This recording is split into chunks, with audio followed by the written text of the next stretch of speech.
Nous allons continuer sur le thème que nous avons commencé à regarder les 2 dimanches derniers pour parler du ministère de l'épée et essayer d'atterrir sous cet aspect-là. Et prochainement, si Dieu le veut, on parlera un peu des temps de vengeance, toujours en lien avec le ministère de l'épée. Je demande au frère Amen de nous lire le passage de base, Apocalypse chapitre 1, verset 19 et verset 20, et de lire le verset 1 au verset 3 du même chapitre 1 d'Apocalypse, dans l'autre version. Là. Alléluia. Apocalypse 1, verset 19 à 20. Écris donc les choses que tu as vues et celles qui sont et celles qui doivent arriver après elles, le mystère des 7 étoiles que tu as vues dans ma main droite et celle et des 7 chandeliers d'or. Les 7 étoiles sont les anges des 7 églises et les 7 chandeliers sont les 7 églises. Amen. Apocalypse 1, à partir du verset 1 à 2, version parole vivante. Ce livre dévoile les secrets que Dieu a confiés à Jésus-Christ pour qu'il les transmette à ses serviteurs et leur annonce les événements qui doivent arriver bientôt de façon soudaine et inattendue. Par l'intermédiaire de son ange, Jésus-Christ les a communiqués par signes et symboles à son serviteur Jean. Celui-ci a noté tout ce qu'il a vu en témoin oculaire fidèle. Il atteste la vérité de ce qu'il rapporte, à savoir la parole de Dieu et le témoignage rendu à Jésus-Christ. Amen. Amen. Que le Seigneur bénisse sa parole. J'ai demandé au frère Amen de lire ce passage de Apocalypse 1, verset 1 au verset 3, pour rappeler un peu les éléments qui nous guident dans notre méditation depuis quelque temps. Ces éléments sont très importants et nous avons résumé autour de quelques 5 points. Et à ces points, il faudrait ajouter un élément très, très important, en ce sens que lorsque l'apôtre Jean se présente, bien lorsqu'il commence à écrire, il se présente comme notre frère. Il ne se présente pas comme l'apôtre, il se présente comme notre frère. Alléluia. Pour dire que lorsque nous parcourons le livre de la Révélation, il est important d'avoir une attitude d'humilité, parce que c'est un livre qui est difficile à comprendre et c'est le Seigneur seul qui nous donne la compréhension du langage qui est utilisé dans ce livre-là. Amen. Et ce langage-là s'articule autour de tout le symbolisme sacerdotal que nous retrouvons dans le tabernacle de Moïse et aussi dans le temple de Salomon. Donc, cet ensemble de symboles-là est le langage que le Seigneur va utiliser aussi à travers ce livre-là pour nous parler. Donc, pour parler de l'autel des holocaustes, de la cuve des reins et de tout le mobilier qui se trouve dans le lieu saint et dans le lieu très saint. Et à cela, il faut rajouter aussi les jugements que nous voyons à travers le livre de la Révélation qui évoquent pour nous les 10 plaies depuis la sortie du peuple de l'Égypte jusqu'à la terre promise, donc la conquête du pays promis. Alléluia. Et un autre élément qui est très important, c'est de considérer les évangiles. Quand je parle des évangiles, je parle de Matthieu, Marc, Luc et Jean, mais à cela aussi, il faut ajouter les actes des apôtres et toutes les épîtres des apôtres. C'est tout ça que j'appelle l'évangile. Parce que nous allons voir, si nous faisons attention, que lorsque nous parcourons ce livre-là, il y a beaucoup de versets qui sont repris en lien avec la parole des prophètes, en lien avec le sacerdoce de Moïse, le tabernacle de Moïse, et aussi en lien avec la conquête du pays promis. Donc, lorsque nous voyons ces versets-là, il est important pour nous de les replacer dans les différents contextes dans lesquels ils sont apparus, que ce soit dans l'Ancien Testament ou dans le Nouveau Testament, pour nous donner une idée plus claire de la pensée du Seigneur. Et à cela, il faut ajouter aussi le discours prophétique du Seigneur, qui est le deuxième discours le plus important durant le ministère terrestre du Seigneur. Le premier discours le plus important était celui qui a duré 3 jours, le sermon sur la montagne, les béatitudes. Alléluia. Et le discours, le deuxième le plus important, le plus long, qui couvre 2 chapitres, Matthieu 24, Matthieu 25, est le discours prophétique le plus important pour nous aussi. Amen. Parce qu'il va reprendre encore la pensée des prophètes qui ont parlé dans l'Ancien Testament. Donc, il va parler de Daniel, de Noé, de Job et de tous ces patriarches-là, d'Abraham et tout ça. Donc, c'est vraiment important ce discours-là à considérer lorsque nous parcourons le livre de la Révélation. Alléluia.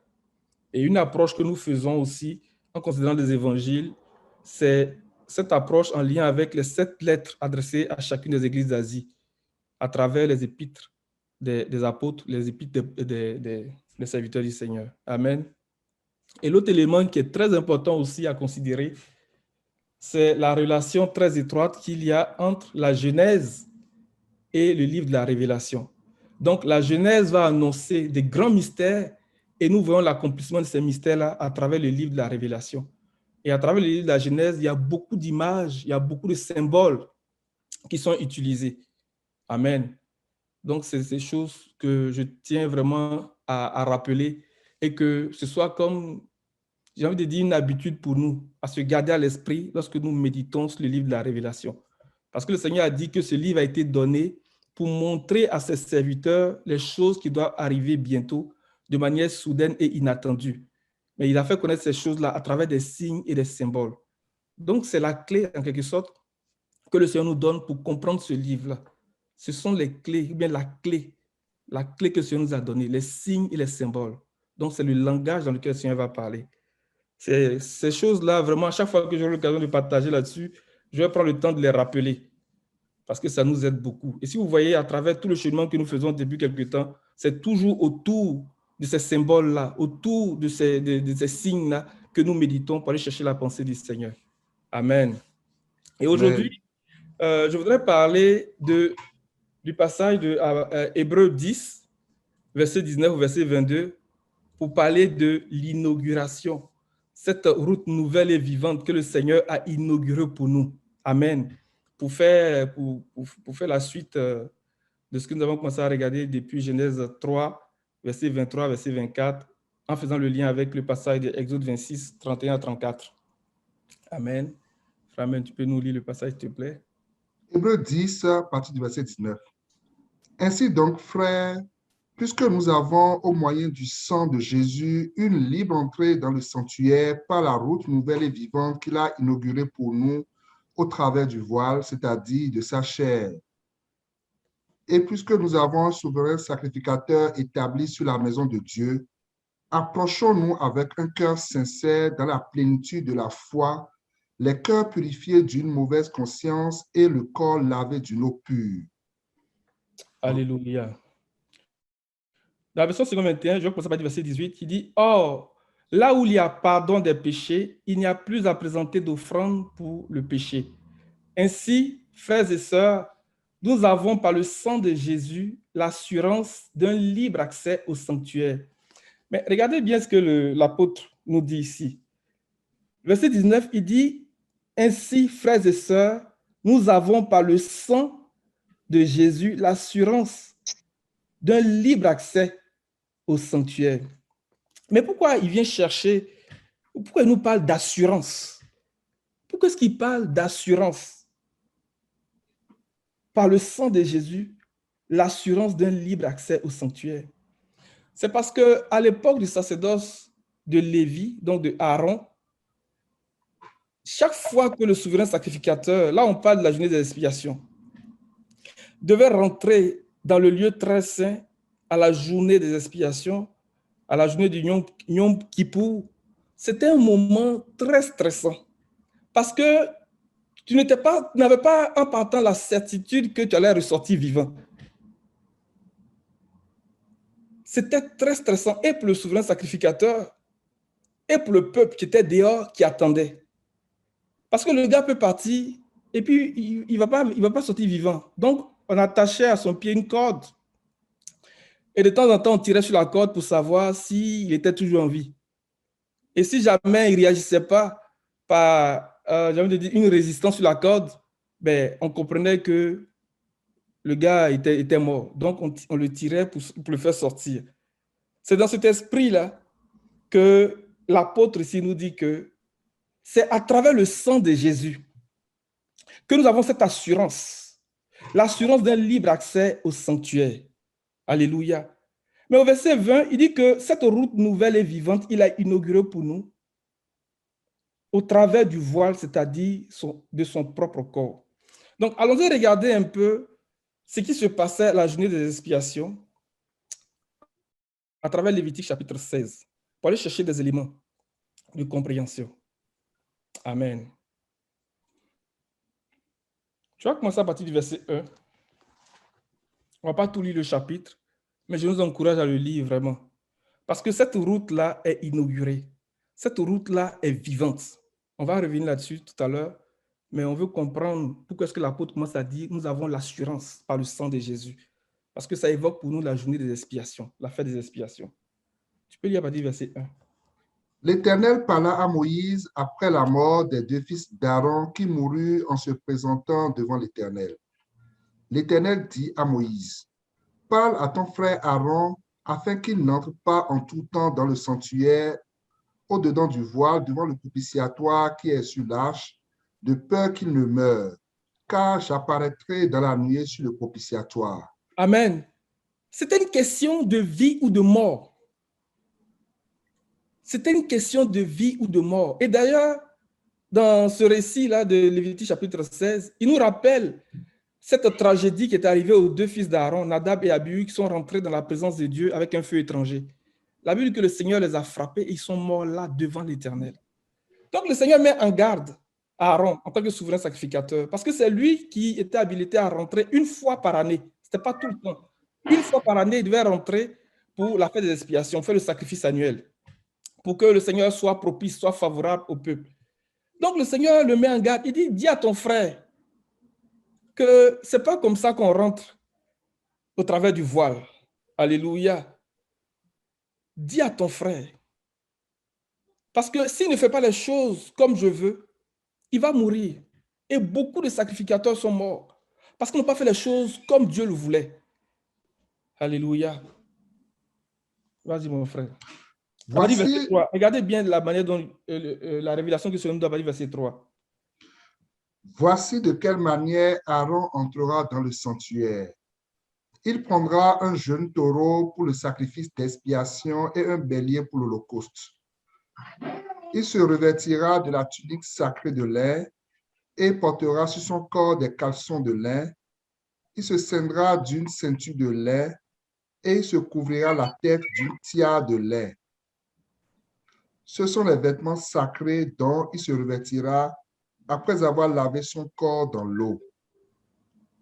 Il recevra de l'assemblée des enfants d'Israël 2 boucs pour le sacrifice d'expiation et un bélier pour l'holocauste.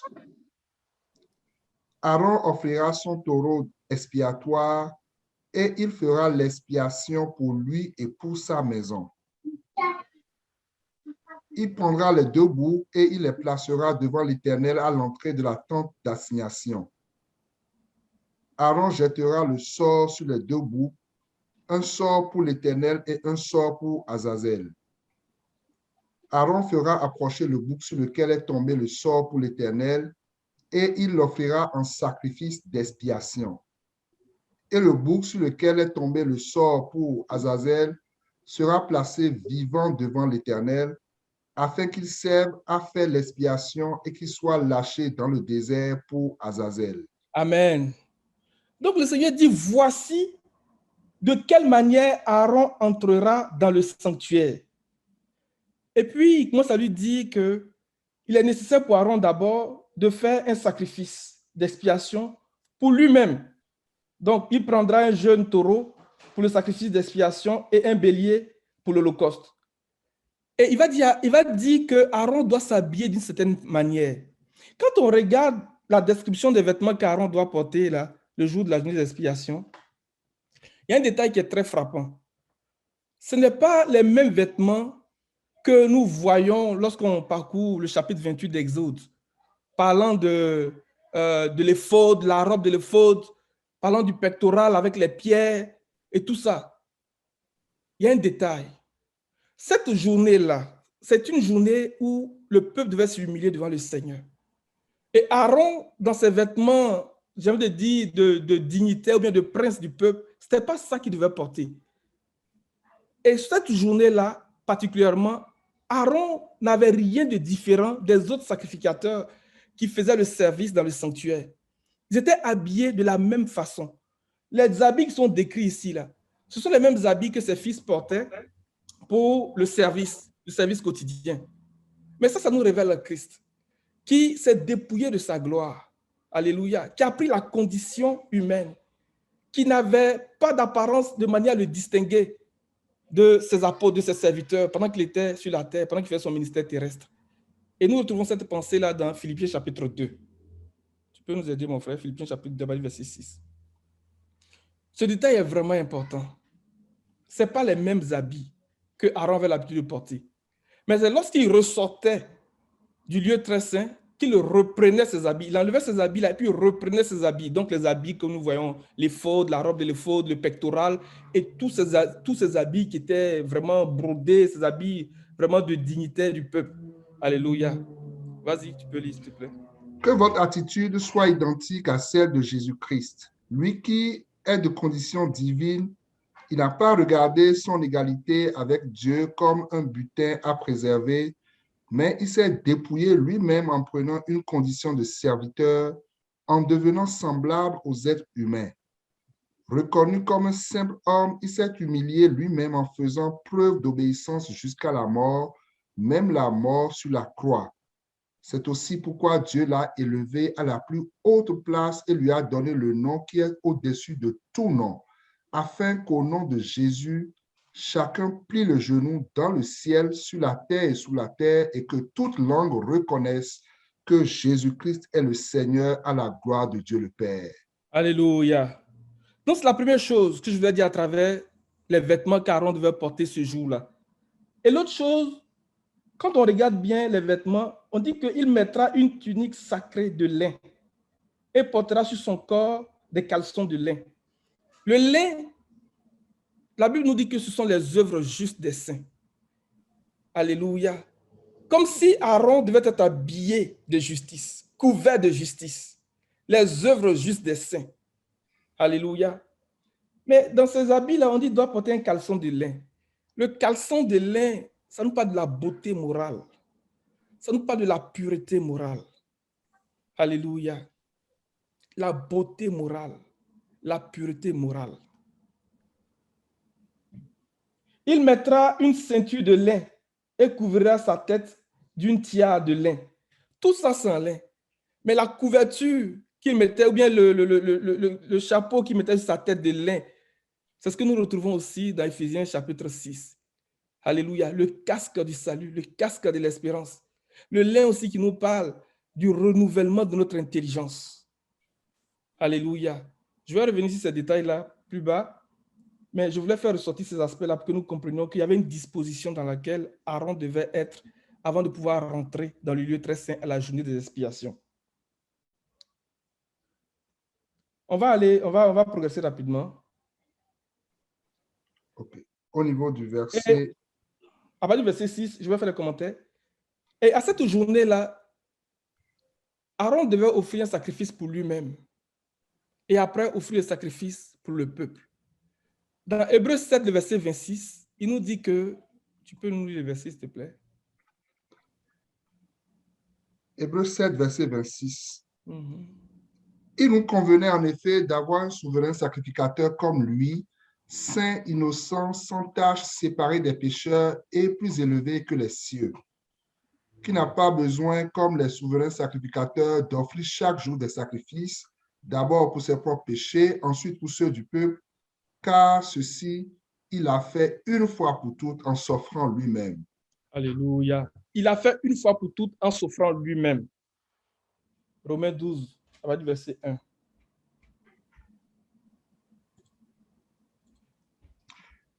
Je vous exhorte donc, frères, par les compassions de Dieu, à offrir vos corps comme un sacrifice vivant, saint, agréable à Dieu, ce qui sera de votre part un culte raisonnable. Amen.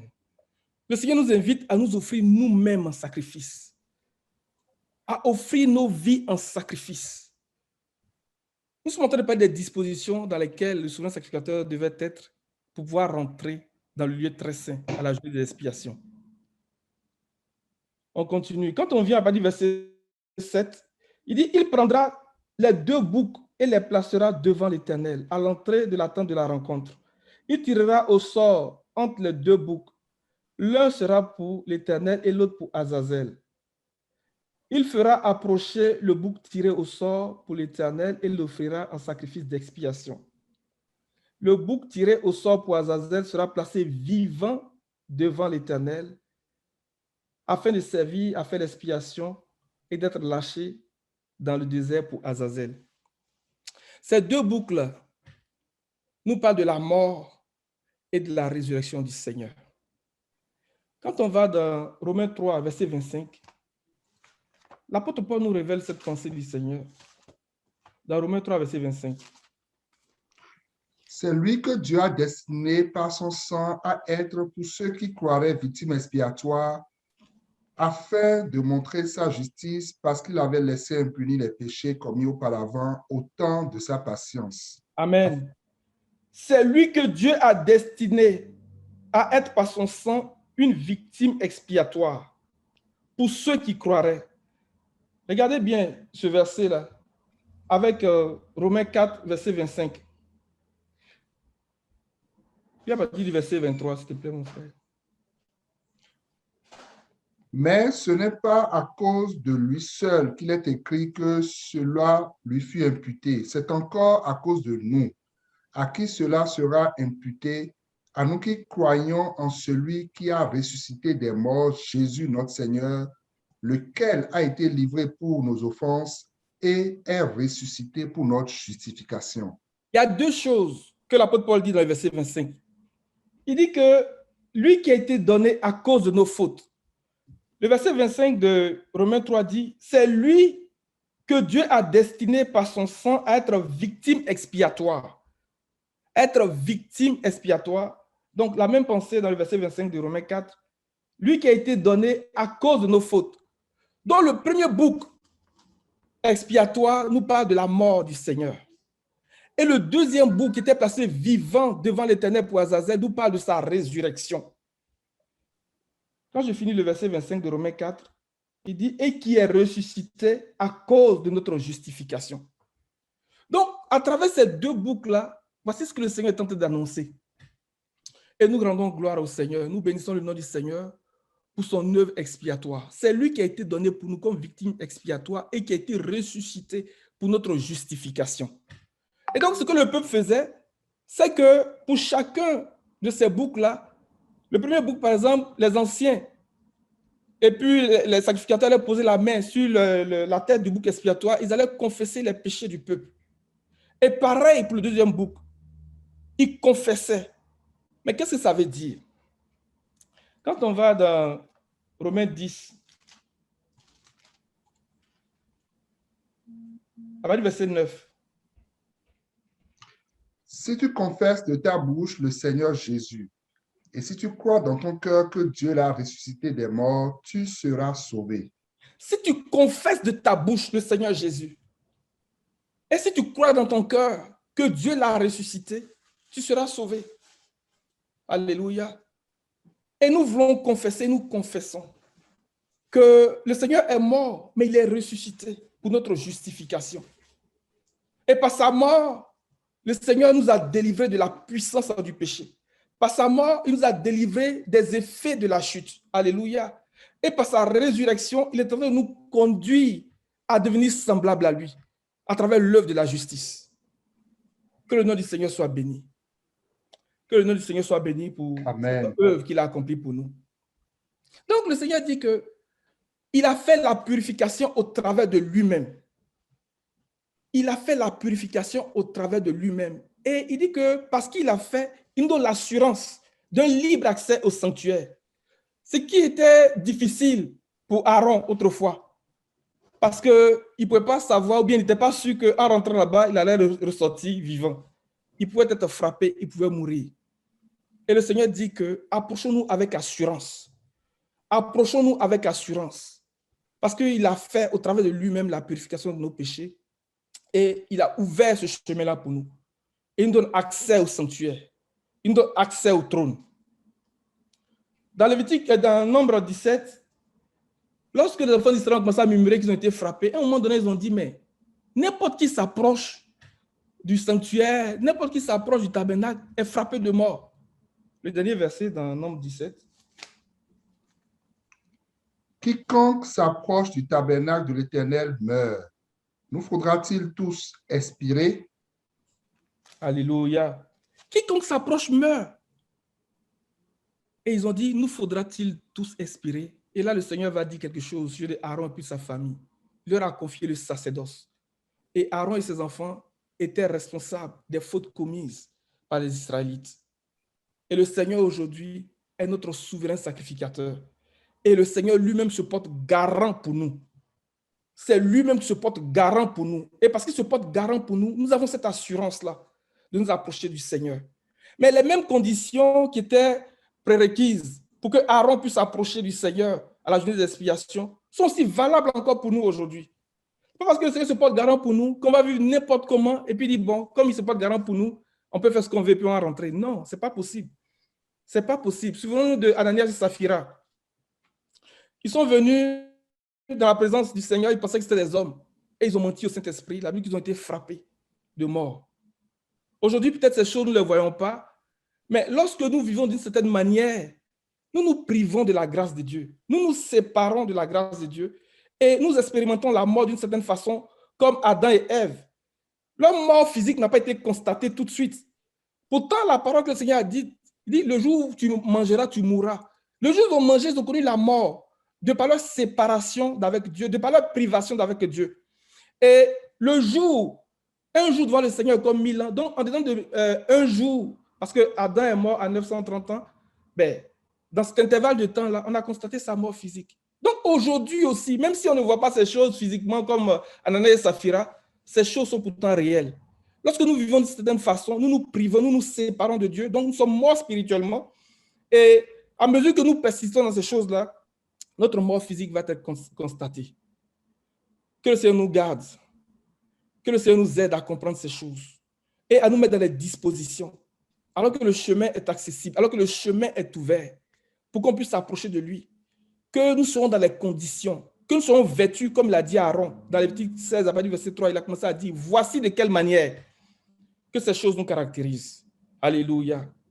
On va revenir dans Hébreux chapitre 10, que nous tentons de regarder.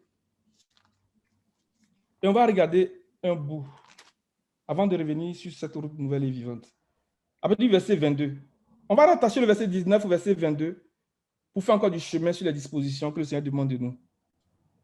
Avant de revenir sur le verset 20 et 21. Approchons-nous donc avec un cœur sincère, une foi inébranlable, le cœur purifié d'une mauvaise conscience et le corps lavé d'une eau pure. Alléluia. Regardez bien, verset 19. Ainsi, frères et sœurs, nous avons par le sang de Jésus l'assurance d'un libre accès au sanctuaire. Quand on vient au verset 22, il dit, approchons-nous donc avec un cœur sincère. Mais tu dis que c'est libre. Alléluia. Tu dis que l'accès est libre, c'est ouvert, le chemin est ouvert. Mais au verset 22, tu dis que approchons-nous donc avec un cœur sincère, une foi inébranlable, le cœur purifié d'une mauvaise conscience. Donc, avoir ton caleçon de lait, c'est très important. Alléluia. Le corps lavé d'une eau pure. Ces éléments-là, nous les retrouvons dans le chapitre 16 de Lévitique que nous avons lu tout à l'heure. Nous les retrouvons. Mais comme je veux faire le lien avec une autre image dans Lévitique chapitre 8, c'est pour ça qu'on ne s'est pas attardé sur le chapitre 16. Regardez bien, il dit approchons-nous. Les éléments que nous voyons là, dans le verset 22, là, nous allons les retrouver dans le chapitre 8 de Lévitique. Et c'est sur ce point-là que nous allons faire du chemin. Avant de revenir sur le verset 20 de Hébreux 10. Lévitique chapitre 8. Avant de lire ça, mon frère Amen, tu peux lire pour nous s'il te plaît, Jérémie 30, verset 21. Parce que le Seigneur nous prévient. On ne s'approche pas du Seigneur n'importe comment. On ne s'approche pas du Seigneur n'importe comment. Ce n'est pas de l'amusement. Nous sommes dans la grâce, mais n'insultons pas l'esprit de la grâce. Ne foulons pas aux pieds le sang du Seigneur. Alléluia. Son prince sera l'un des siens, son souverain proviendra du peuple lui-même. Je le ferai approcher et il s'avancera vers moi. En effet, qui pourrait se porter garant de lui-même pour s'avancer vers moi, déclare l'Éternel. Les amis, je pense que cette parole du Seigneur se passe de commentaires. En effet, qui pourrait se porter garant de lui-même pour s'avancer vers moi, déclare l'Éternel. Qui? Alléluia. mais c'est son prince, le souverain du peuple. C'est lui que Dieu fait approcher de lui. Et c'est lui qui se porte garant pour nous, alors que nous nous approchons de lui. Mais dans cette disposition, dans cette attitude. Alléluia. Lévitique 8, à partir du verset 1. L'Éternel parla à Moïse et dit, prends Aaron et ses fils avec lui, les vêtements, l'huile d'onction, le taureau expiatoire, les 2 béliers et la corbeille de pain sans levain, et convoque toute l'assemblée à l'entrée de la tente d'assignation. Moïse fit ce que l'Éternel lui avait ordonné, et l'assemblée se réunit à l'entrée de la tente d'assignation. Moïse dit à l'assemblée, voici ce que l'Éternel a ordonné de faire. Moïse fit approcher Aaron et ses fils, et il les lava avec de l'eau.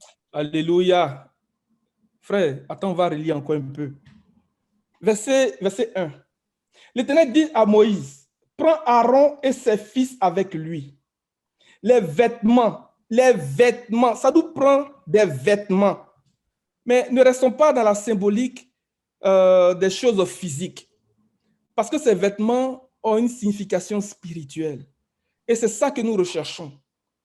Il dit, prends Aaron et ses fils avec lui. Les vêtements. Alléluia. Aujourd'hui, beaucoup se font des vêtements parce qu'ils sont encore dans cette symbolique-là. Ils sont encore dans la compréhension dans l'image. La Bible dit que l'image, là, ce n'est pas l'exacte représentation des choses. Quand on est dans l'image, comme certains le font aujourd'hui avec des vêtements, des soutanes, il dit que ce n'est pas l'exacte représentation des choses. Et ça ne peut pas nous amener à la perfection. Mais à travers ces images-là, le Seigneur est en train de nous enseigner quelque chose. Et c'est ça que nous sommes en train de regarder. Parce qu'il dit que le chemin, là, il a inauguré pour nous. Et il veut que nous nous approchions de lui avec assurance. Parce que lui-même se porte garant pour nous. Mais en même temps qu'il le dit, il dit qu'il y a une certaine disposition dans laquelle nous devons être pour pouvoir nous approcher de lui. Et ce sont ces dispositions que nous recherchons. Alléluia. Les vêtements, l'huile d'onction, le taureau expiatoire, les 2 béliers et la corbeille de pain sans levain. Et convoque toute l'assemblée à l'entrée de la tente de la rencontre. Moïse fit ce que l'Éternel lui avait ordonné. Et l'assemblée se réunit à l'entrée de la tente de la rencontre. Moïse dit à l'assemblée, voici ce que l'Éternel a ordonné de faire. C'est pour nous aujourd'hui cette parole, les amis. Voici ce que l'Éternel a ordonné de faire. Voici ce que le Seigneur veut que nous fassions alors que nous nous approchons de lui. Hébreux 10, verset 22. Approchons-nous donc. Mais voici ce qu'il a ordonné de faire. Alléluia.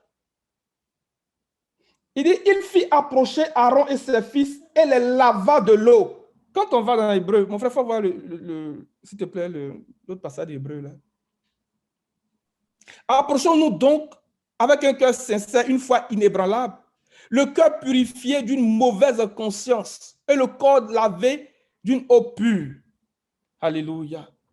Le cœur purifié d'une mauvaise conscience, le renouvellement de l'intelligence, le bain de la nouvelle naissance, l'engagement d'une bonne conscience envers Dieu. Et c'est ce que nous voyons à travers le baptême d'eau. Le baptême d'eau, là, ce n'est pas le fait de se laver, de se baigner, non.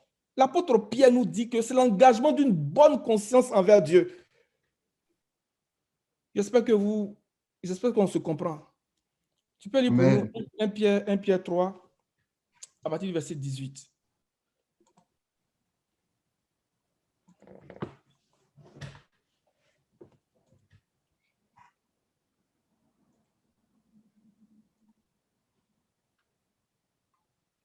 Christ aussi a souffert, et ce, une fois pour toutes, pour les péchés.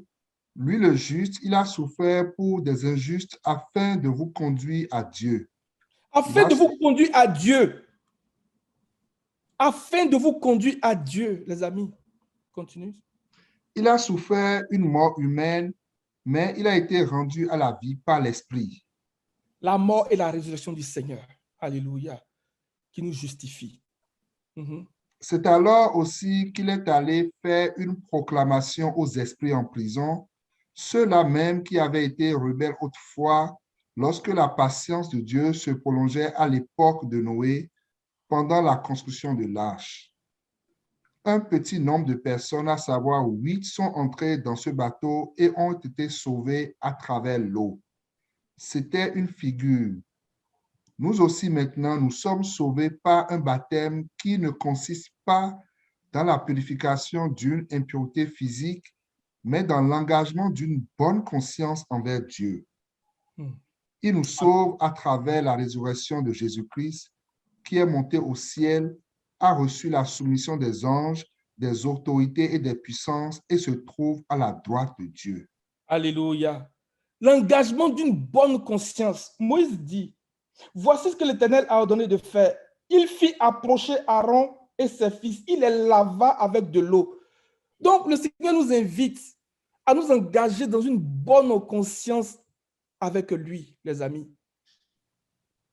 Et l'apôtre Pierre dit que ça ne consiste pas à une purification rituelle ou bien du corps. Il c'est l'engagement d'une bonne conscience. Alléluia. Dans Éphésiens 5, à partir du verset 25 par là, il dit que le Seigneur nous purifie par l'eau de la parole. Tu peux me trouver le verset, s'il te plaît? Éphésiens 5 à partir du verset 25. Marie, aimez votre femme comme Christ a aimé l'Église. Il s'est donné lui-même pour elle afin de la conduire à la sainteté après l'avoir purifiée et lavée par l'eau de la parole. Alléluia, on va s'arrêter là. Or, que le Seigneur nous lave ce matin par l'eau de la parole pure du Seigneur. Parce que c'est cette parole-là qui nous purifie. Elle nous purifie, elle nous lave de nos souillures, de nos iniquités. Pourquoi? Pour faire paraître devant lui cette église glorieuse, sans tache, ni ride, ni rien de semblable, mais sainte et irréprochable. Que la parole de Dieu fasse son travail dans nos cœurs.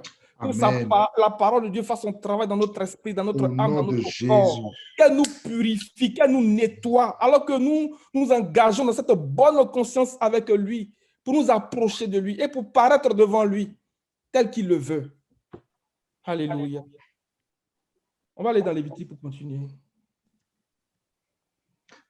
Verset 7. Il mit à Aaron la tunique, il le ceignit de la ceinture, il le revêtit de la robe, et il plaça sur lui l'éphod qu'il serra avec la ceinture de l'éphod dont il le revêtit.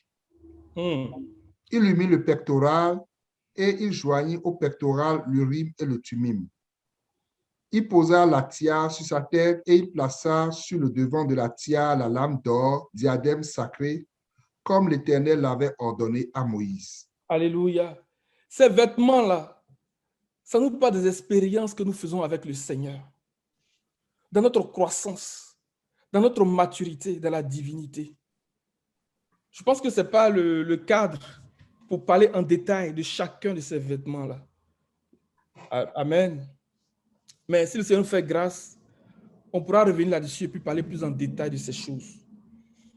Mais le Seigneur veut que nous soyons vêtus. Le Seigneur veut que nous soyons vêtus. C'est pour ça que l'apôtre Pierre, dans 2 Corinthiens 5, lorsqu'on voyait ce verset la dernière fois,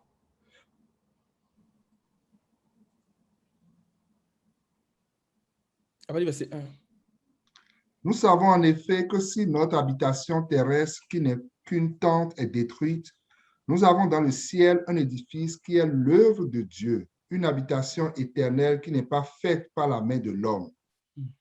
Et nous gémissons dans cette tente avec l'ardent désir de revêtir notre domicile céleste, puisque après avoir été ainsi revêtus, nous ne sommes pas trouvés nus.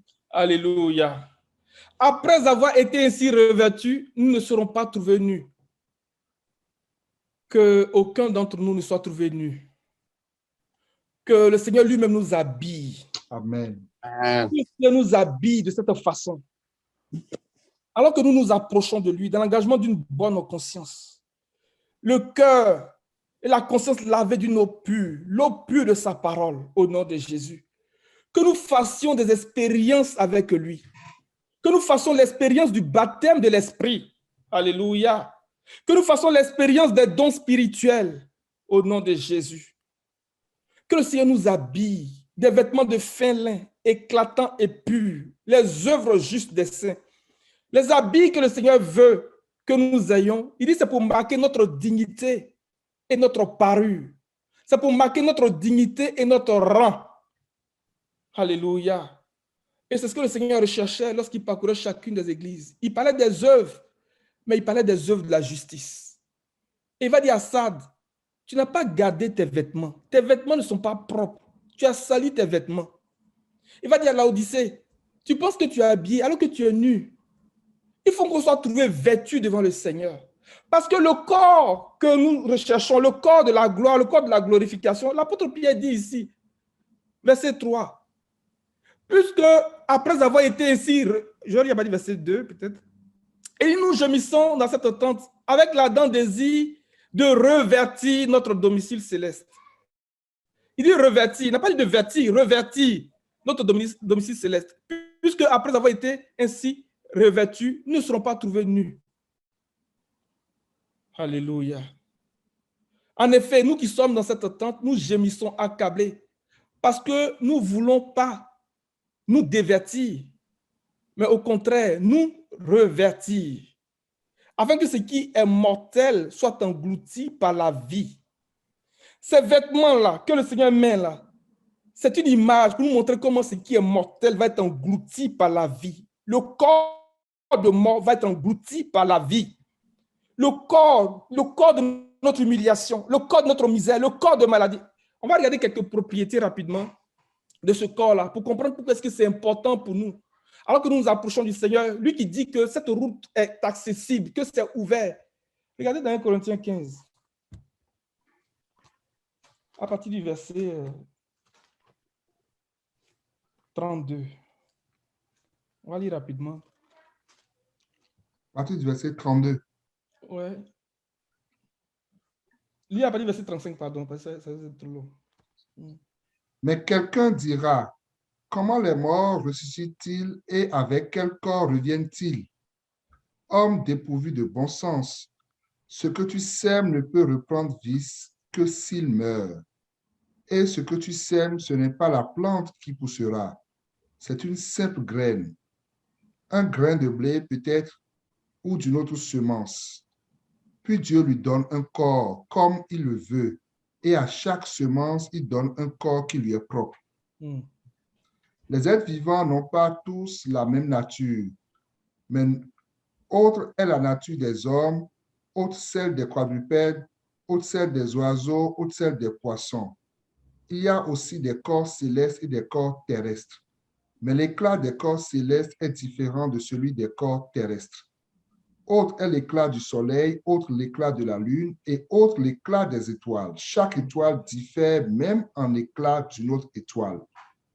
C'est aussi le cas pour la résurrection des morts. Le corps est semé corruptible, il ressuscite incorruptible. Amen. Regardez bien ce qu'il est en train de dire ici. L'apôtre Paul est en train de nous parler des propriétés de la nature terrestre, de ce corps terrestre, de l'image du terrestre. Il dit que ce corps-là, il est corruptible. Voici ce qui caractérise ce corps-là et qui nous amène à gémir, à nous tordre de douleur dans les maladies, dans les insécurités de la vie, dans les anxiétés, les dépressions, les insomnies. Ce corps-là est corruptible. Il est sujet à la mort. Verset 43. Il est semé méprisable, il ressuscite glorieux. Donc, il est méprisable. Il n'y a rien qui doit nous attirer vraiment dans ce corps-là. Il est méprisable. Il est semé faible, il ressuscite plein de force. Il est faible. Le corps est faible. Ce corps terrestre est faible. Mais en même temps qu'il nous présente les propriétés de ce corps-là, il est en train de nous présenter les propriétés de ce corps divin que le Seigneur nous donne. Alléluia. Il est en train de nous présenter les propriétés de cette divinité dans laquelle le Seigneur va nous faire rentrer. Donc, il est semé corruptible, il ressuscite incorruptible. Donc, l'incorruptibilité. Il est semé méprisable, il ressuscite glorieux. Donc, il est glorieux, les amis, ce corps-là. Il est semé faible, il ressuscite plein de force. Donc, il est plein de force. Il est semé corps naturel, il ressuscite corps spirituel. Alléluia. Donc l'apôtre Pierre a compris ça et dit, ce n'est pas qu'on veut se déshabiller, non. Mais on veut être habillé des œuvres de la justice. Des vêtements que le Seigneur a dit depuis les Lévitique, ou bien non, Exode, là, commencé à enseigner là. On veut être vêtu de cette manière, on veut être paré de cette manière-là, pour que le Seigneur lui-même nous revête des propriétés de ce corps divin-là. Incorruptible, glorieux, plein de force. Alléluia. Spirituel. Que le Seigneur nous bénisse. Amen. Comme je l'ai dit, on parlera en détail, si le Seigneur fait grâce, de chacun de ces habits-là. Mais il y a eu un séminaire récemment où le frère Hop a développé sur ces aspects-là. Et peut-être que le frère Amen peut nous retrouver les enregistrements et puis les partager pour déjà nous préparer pour que lorsqu'on va revenir sur ces choses-là, que le Seigneur ouvre encore notre compréhension. Amen. Amen. Alléluia. Verset 10, Lévitique 8. Moïse prit l'huile d'onction, il oignit le sanctuaire et toutes les choses qui y étaient et le sanctifia. Il en fit 7 fois l'aspersion sur l'autel et il oignit l'autel et tous ses ustensiles et la cuve avec sa base afin de les sanctifier. Il répandit de l'huile d'onction sur la tête d'Aaron et l'oignit afin de la sanctifier. Amen. Dans ma version ici, il dit, il versa de l'huile d'onction sur la tête d'Aaron. Il lui fit cette onction afin de le consacrer. Le Seigneur veut que nous nous approchions de lui dans une vie de dévotion, dans une vie de consécration par le Saint-Esprit. Souvenons-nous que lorsque le Seigneur se présente dans Luc 4, à partir du verset 18, il dit que l'Esprit du Seigneur est sur moi parce qu'il m'a consacré par onction. En fait, le Seigneur est en train de se présenter, c'est un langage. Il est en train de dire que moi, je suis un souverain sacrificateur. Alléluia. Parce que voici comment Moïse a consacré Aaron et ses enfants pour qu'ils s'approchent du Seigneur dans le sacerdoce. Donc, dans cette parole du Seigneur, nous reconnaissons la présentation d'un souverain sacrificateur. L'Esprit du Seigneur est sur moi parce qu'il m'a oint pour annoncer une bonne nouvelle aux pauvres. Dans une version dit parce qu'il m'a consacré par onction. Il m'a envoyé pour guérir ceux qui ont le cœur brisé. Donc, dans ce sacerdoce-là, c'est un sacerdoce de vie. C'est un sacerdoce de guérison. Alléluia. Il transmet, il communique la vie qui vient de Dieu. Que le Seigneur nous habille, qu'il nous consacre par onction, qu'il nous baptise du Saint-Esprit et de feu. Au nom de Jésus. Qu'il nous remplisse des dons de l'Esprit, des dons de ministère au nom de Jésus. Nous sommes dans un sacerdoce, ce n'est pas comme celui d'Aaron. Nous sommes dans un sacerdoce, le sacerdoce de Melchisédek. C'est le Saint-Esprit qui nous consacre pour cette œuvre. Que le Seigneur nous remplisse de son esprit. Les amis, c'est une expérience que nous devons rechercher.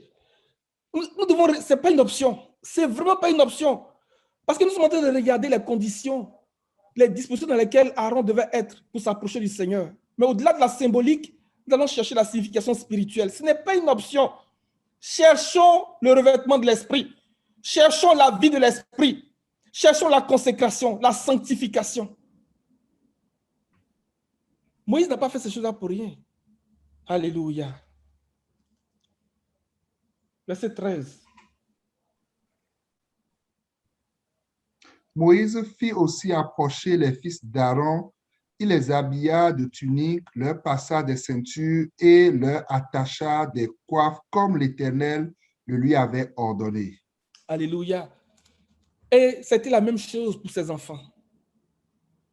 Je vais m'arrêter sur ce bout-là pour progresser encore. Je vais rapidement dire amener quelques points et on pourra revenir là-dessus par la grâce de Dieu. On va regarder rapidement le verset 20 de Hébreux 10.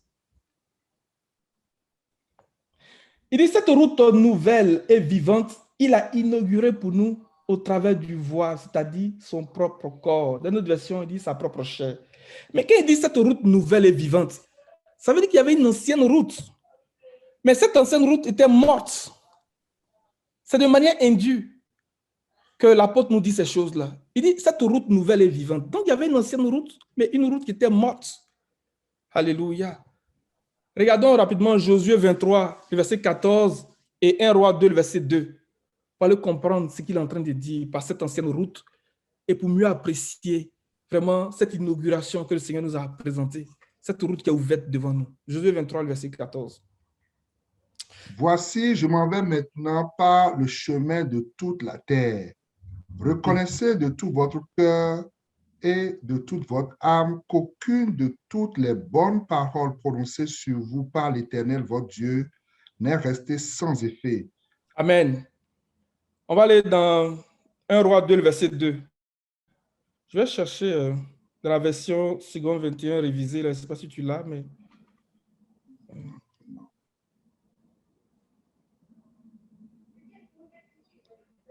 1 Roi 2, verset 2. Il y a pas dit verset 1. Il y a pas dit verset 1, c'est pas grave. David approchait du moment de sa mort et il donna les instructions suivantes à son fils Salomon. Je m'en vais par le chemin commun à toute la terre. Alléluia. Il dit que je m'en vais par le chemin commun à toute la terre. Ce chemin-là, c'est l'ancienne route. Quand on l'emprunte, on ne revient plus. C'est le chemin de la mort. Le Seigneur a dit à Adam, tu es poussière, tu retourneras dans la poussière parce que tu as été tiré de la poussière, tu as été tiré de la terre. Avant le Seigneur, c'était la seule voie.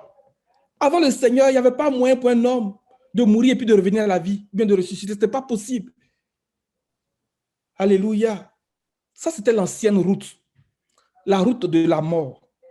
Dans la version nouvelle seconde révisée, il dit que moi, je m'en vais où va tout ce qui est terrestre. Où va tout ce qui est terrestre? J'aime cette traduction parce que ça vient faire ressortir un aspect. L'ancienne route là, c'est la nature du terrestre. C'est l'image du terrestre. Et quand on porte cette image-là, c'est la mort assurée. Et on ne revient plus. Alléluia. Dans la version Semeur, il dit, voici, je vais bientôt prendre le chemin que suit tout homme. Nous ne voulons pas emprunter ce chemin-là. Nous voulons emprunter cette nouvelle route que le Seigneur a inaugurée pour nous. Amen. Cette nouvelle route qui est vivante. Alléluia. La route de la divinité. La route de la plénitude de l'image et de la ressemblance de Christ. Amen. Il dit qu'il a inauguré pour nous.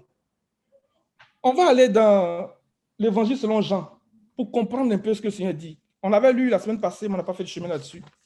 Dans Jean chapitre 14, verset 1, verset 6. Ce que je veux dire rapidement par rapport à ce verset, à ce passage-là, c'est que ce passage s'inscrit dans l'enseignement du Seigneur à ses disciples dans les derniers instants de sa vie, de son ministère terrestre, depuis le chapitre 13. Et du chapitre 13 au chapitre 17, ça nous situe au niveau du lieu saint. Alléluia. Et au chapitre 17, le Seigneur se situe au niveau de l'autel des parfums. Quand on regarde dans la progression, depuis le chapitre 1 de Jean jusqu'à la fin, on voit que le chapitre 13 au chapitre 17, c'est la chambre haute, c'est le lieu saint. Et là, le Seigneur est en train d'enseigner des choses assez puissantes. Et au début du chapitre 13, regardez ce qu'il va dire. Avant la fête de la Pâque, Jésus, sachant que son heure était venue de passer de ce monde au Père et ayant aimé ceux qui lui appartenaient, dans le monde, les aima jusqu'à l'extrême. Regardez bien, de passer de ce monde au Père, de passer de la terre ou bien de ce qui est terrestre à la divinité. C'est ça que le Seigneur est en train de nous enseigner. Et c'est dans cet enseignement-là qu'à partir du chapitre 14, il va commencer à dire des choses assez puissantes. Relisons ces chapitres-là, chapitre 13, chapitre 17, pour comprendre la pensée du Seigneur et pour bien saisir ce qu'il veut nous dire à travers cette route nouvelle et vivante. Donc, vas-y, chapitre 14, à partir du verset 1. Que votre cœur ne se trouble point. Croyez en Dieu et croyez en moi. Il y a plusieurs demeures dans la maison de mon Père. Si cela n'était pas, je vous l'aurais dit. Je vais vous préparer une place. Et lorsque je m'en serai allé et que je vous aurai préparé une place, je reviendrai et je vous prendrai avec moi, afin que là où je suis, vous y soyez aussi. Vous savez où je vais et vous en savez le chemin. Regardez bien. Il dit, vous savez où je vais et vous en savez le chemin. Cette route nouvelle est vivante. C'est ça qu'il est en train de parler, il est en train de nous montrer ici. Vas-y, verset 5. Thomas lui dit, Seigneur, nous ne savons où tu vas, comment pouvons-nous en savoir le chemin? Verset 6, Jésus lui dit, je suis le chemin, la vérité et la vie. Nul ne vient au Père que par moi. Alléluia. Le verset 3, et puisque je vais vous préparer une place, je reviendrai et je vous prendrai avec moi, afin que là où je suis, vous soyez aussi. Ça veut dire quoi? Regardons le verset 28 du même chapitre. Je vais lire rapidement.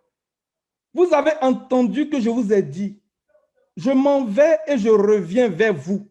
Si vous m'aimiez, vous vous réjouiriez de ce que je vais auprès du Père, car mon Père est plus grand que moi.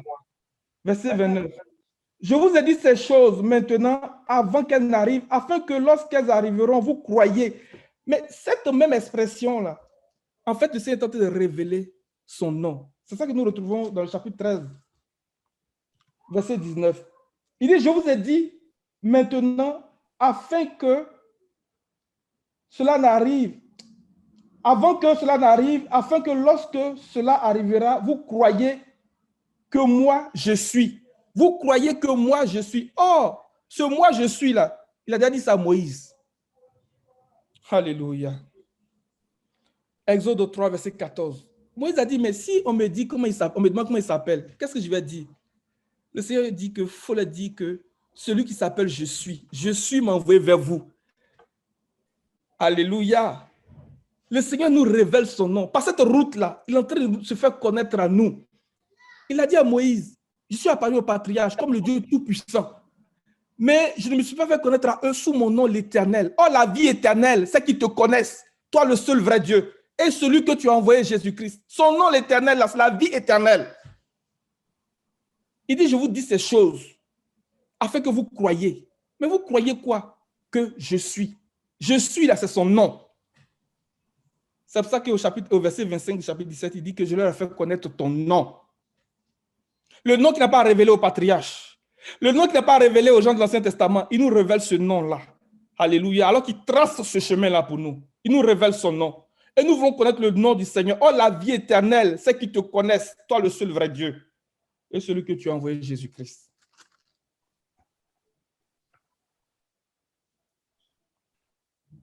Chapitre 14, verset 6. Jésus lui dit, c'est moi qui suis le chemin, la vérité et la vie. On ne vient au Père qu'en passant par moi. Si vous me connaissiez, vous connaîtriez aussi mon Père. Et dès maintenant, vous le connaissez, vous l'avez vu. Le bout, il dit, on ne vient au Père qu'en passant par moi. Dans le chapitre 16, verset 8. Regardez bien. Il parlait du consolateur, il parlait du Saint-Esprit.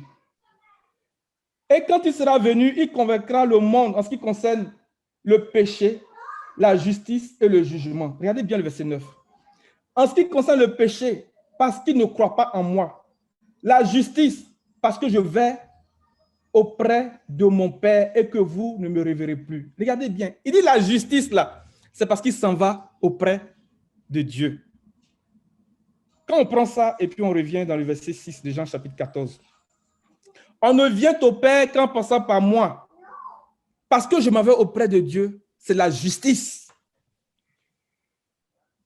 Que la justice, selon le passage que nous lisons dans Jean 16, verset 9, qui est une conviction de foi, remplisse nos cœurs ce matin. Il convaincra le monde en ce qui concerne le péché, parce qu'il ne croit pas en moi. La justice, parce que je m'en vais auprès du Père. C'est une conviction. Et de jugement, parce que le prince de ce monde est jugé. Ces trois choses-là, nous les retrouvons dans la vie du patriarche Abraham, lorsque l'apôtre Paul commence à parler de lui dans Romains chapitre 4. Alléluia. À partir du verset 15. Parce que la loi produit la colère et que là où il n'y a point de loi, il n'y a point non plus de transgression.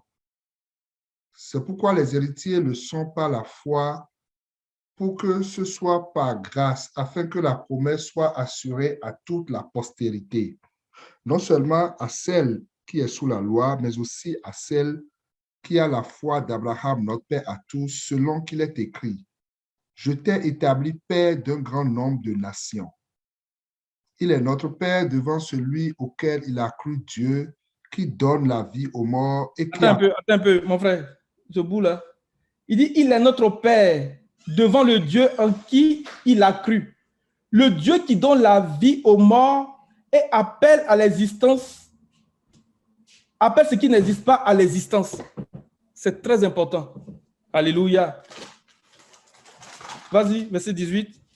Espérant qu'en toute espérance, il crut en sorte qu'il devint père d'un grand nombre de nations, selon ce qui lui avait été dit. Telle sera ta postérité. Et s'enfaiblit dans la foi, il ne considéra point que son corps était déjà usé, puisqu'il avait près de 100 ans et que Sarah n'était plus en état d'avoir des enfants. Il ne douta point par incrédulité au sujet de la promesse de Dieu, mais il fut fortifié par la foi, donnant gloire à Dieu et ayant la pleine conviction que ce qu'il promet, il peut aussi l'accomplir.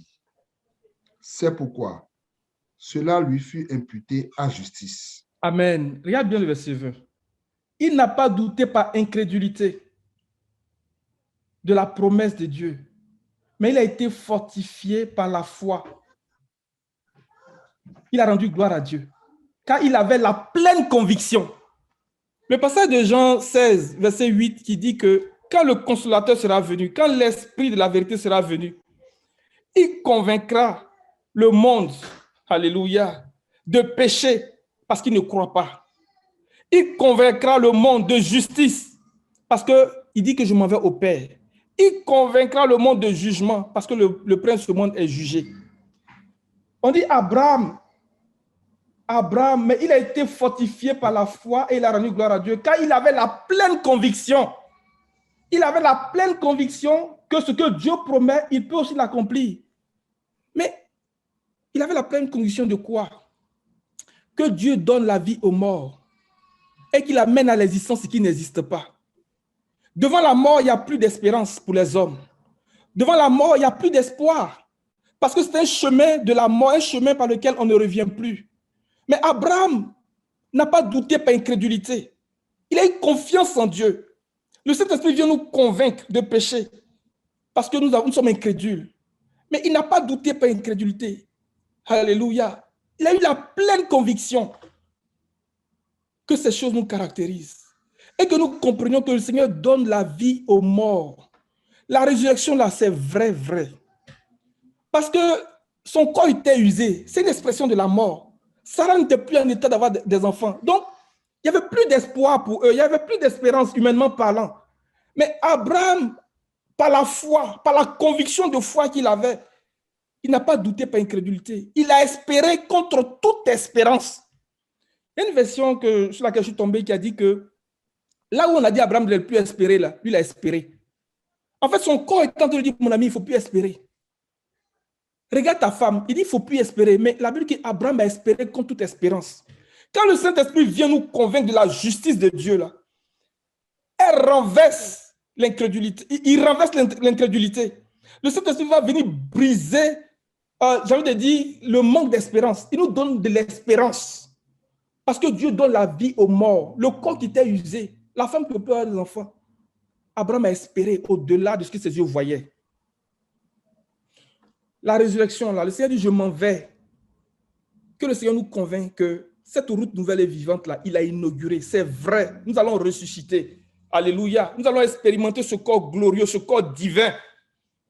La conviction qui nous est donnée par le Saint-Esprit. Alléluia. Amen. Je vais terminer sur un dernier bout, parlant du patriarche Abraham. La Bible dit que parce qu'il a eu cette conviction de foi, dans Genèse 15, verset 5, verset 6, la Bible dit que cela lui a été imputé à justice. Parce que le Saint-Esprit vient nous convaincre de justice ce matin. Cette justice-là, il dit que parce que je m'en vais au Père, parce que j'ai inauguré la route pour vous, parce qu'il nous convainc que cette route nouvelle et vivante est ouverte, est accessible. Et donc, étant dans les dispositions qu'il veut, nous allons emprunter ce chemin-là. Parce que nous avons cette conviction, il nous impute ça à justice. Et quand nous regardons la vie du patriarche, depuis le chapitre 12, nous comprenons que c'est un appel à quitter le terrestre pour entrer dans la divinité, donc de quitter le monde pour aller au Père. Alléluia. C'est le chemin de la justice. C'est le chemin de l'espérance. Alléluia. Abraham a cru et cela leur a été imputé à justice. Mais le patriarche a demandé quelque chose au Seigneur, c'est sur ça que je vais m'arrêter. Verset 7, verset 8. Genèse 15. Ouais.